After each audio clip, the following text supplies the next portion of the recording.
I think there were a number of examples. Last year, he was Transcorp.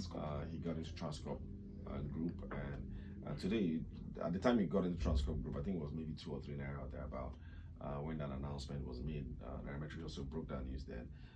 Transcorp is like 19 or so naira now. I mean, you can imagine the number of multiples, like 6 times. He went into First Bank. Yeah, and he went into First Bank earlier, 2 years ago, when it was around like 4 or 5 naira. So, First Bank hit 30 naira last week before he pulled back to 26. And so, Gerugu. Yeah, Gerugu as well. So I think investors maybe think that there's a track record there for him cherry picking stocks very well, and then based on that, you're seeing that valuation. But yeah, so his name Dangote, man.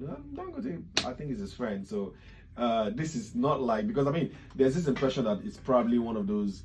Are you going in there to go and acquire and shake that place up and all of that? I doubt, because I think their bodies. I think it was last week that he was at the refinery and all that. So interesting. Let's see how this goes. What exactly his intentions are.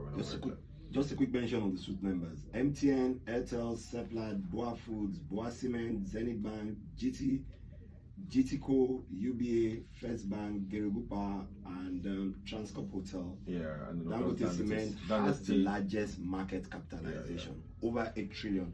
Yeah. Dangote Sugar as well is in the suite. Yes, Dangote Sugar. Ugo, time is really never a friend on Follow the Money, but you need to talk about this. AccessBank acquisitions. I think it's in Zambia. 80% of one of the banks, FTB, Oxygen, to play in the loan market. What's going on? I mean, I like AccessBank. I own their stock, and of course, and it's interesting to see the history of that organization over the last couple of decades. So they are. I think basically you have to look at their mantra, where they're trying to be, to try and understand why you have this sort of speed of acquisitions that you've been seeing over the last 2 years, actually. In fact, since they acquired Diamond Bank and all that, and it's all about being acquisition, and that has always been their style. It's always been, inorganic growth.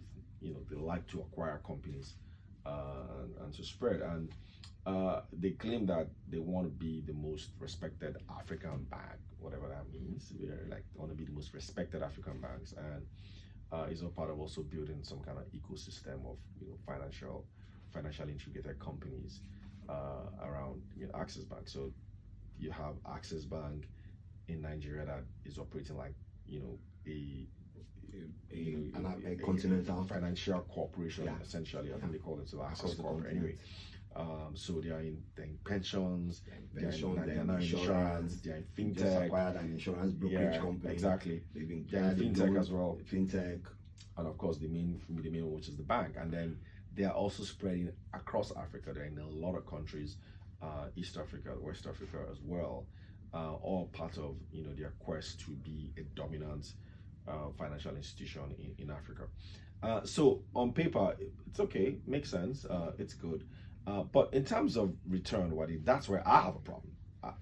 I don't really see that much return, apart from last year. All the banks did well last year, but in terms of actual shareholder return, I think maybe one of these days I'm just going to dedicate the entire show to AccessBank, and we'll just discuss what the hell is going on in that bank and why all these acquisitions, and whether this profitability does make sense.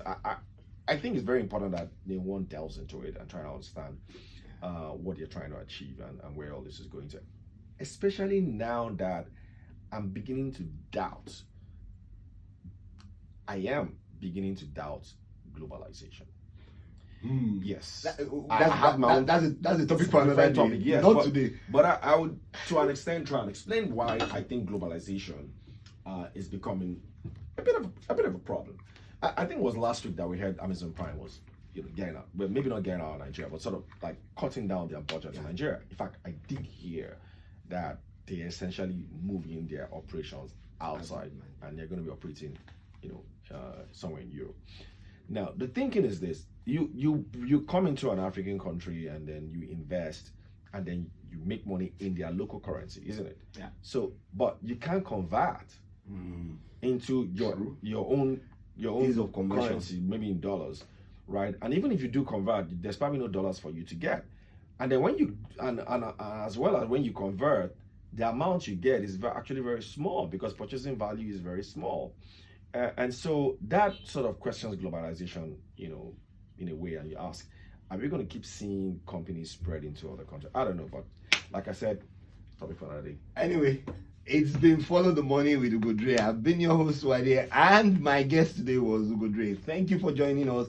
Remember to download all the Nairametrics